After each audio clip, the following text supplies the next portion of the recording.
কি বলছো কি? ওর ভয় আমাকে পৌলমীকে লুকিয়ে রাখতে হবে? স্যার, টনি ভরদ্বাজের টার্গেট আপনার বোন।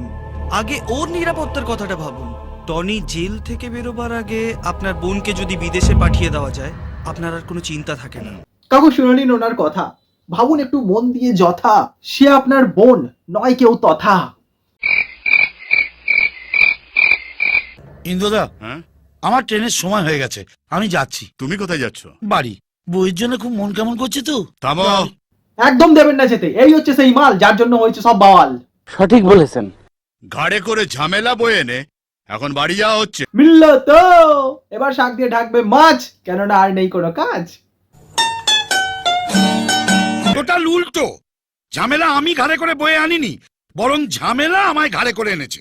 ঝেড়ে পালার অনেক চেষ্টা করেছিলাম, কচু পোড়া কুয়ো কেসে ফেসে গেছি। এবার বুঝলাম এই সেই মাল যার হয়েছিল ঝামেলা লগ্নে জন্ম, কেননা এর ঝামেলা ছাড়া আর কোনো নেই কর্ম। কিসের কুয়ো কেস? সে আমি তোমায় বলতে পারবো না। তুমি যা বলেছো সেইটাই যথেষ্ট। পৌলমীকে আমি বিদেশে পাঠাচ্ছি। ও যতক্ষণ না বাড়ি ছেড়ে যাচ্ছে, এই বাড়ি থেকে কেউ বাইরে বেরোবে না। নেহাত আমি মারতে পারি না সিটি, নইলে বাজিয়ে বলতাম ঠিকই। কি দিয়েছো কাকু?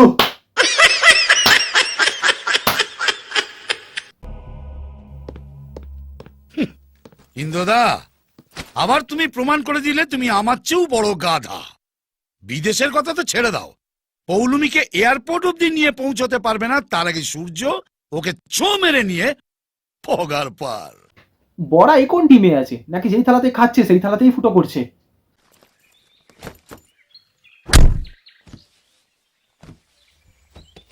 চলো।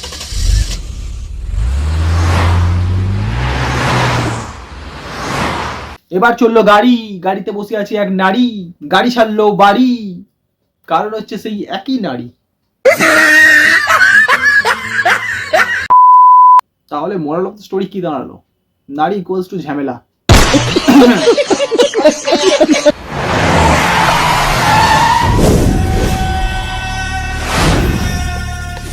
এই যে এইখানে সইটা করে দিলাম, পরে কিন্তু আবার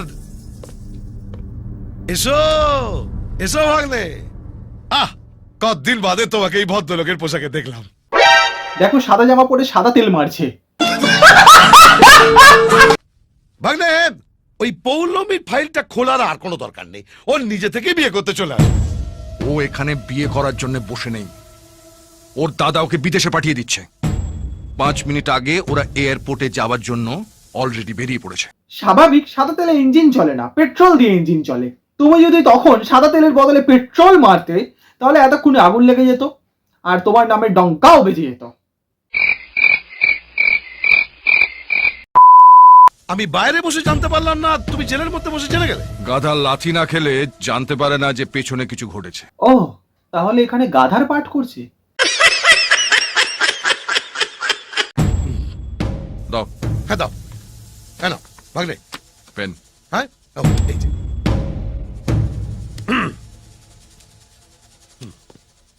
স্যার, হুম? সূর্য নামে একটি লোক আপনার জন্য মায়ের মন্দিরের প্রসাদী ফুল পাঠিয়েছে। আরে শালা, এর মধ্যে নিশ্চয়ই কোনো চক্করবাজি আছে। আর ডিজেল মেরে দিল, সঙ্গে সঙ্গে তোমারও জ্বলে গেল। আমাদের সঙ্গে এলো, অথচ আমাদের হাতে প্রসাদী ফুল না দিয়ে ওর হাত দিয়ে দিল কেন? ভাগনে, কাল এক ছিপি মাল খেয়ে আমাদের যা জ্বালিয়েছে না, ওকে কিন্তু আমার ভালো লাগছে না। ওকে তুমি লাত মেরে বার করে দাও। ওকে বের করার কথা বললে তোমাকে বের করে দেবো। মুখে বললে হবে না, করে দেখাতে হবে। এটা কলিযুগ বস, কর্মই ধর্ম। कैसा लगा मेरा मजाक? হ্যাঁ বন্ধুরা, আজকের মতো এতটাই। ভিডিওটা ভালো লাগলে লাইক, শেয়ার, সাবস্ক্রাইব নিশ্চয়ই করতে পারো। ভিডিওটা সম্পূর্ণ ছিল এন্টারটেইনমেন্টের জন্য, কাউকে পার্সোনালি শুট করার জন্য নয়, তাই মনে না রাখলেই হয়। দেখা হচ্ছে আগামী কোনো ভিডিওর সাথে। ভালো থেকো, সুস্থ থেকো, সাবধানে থেকো।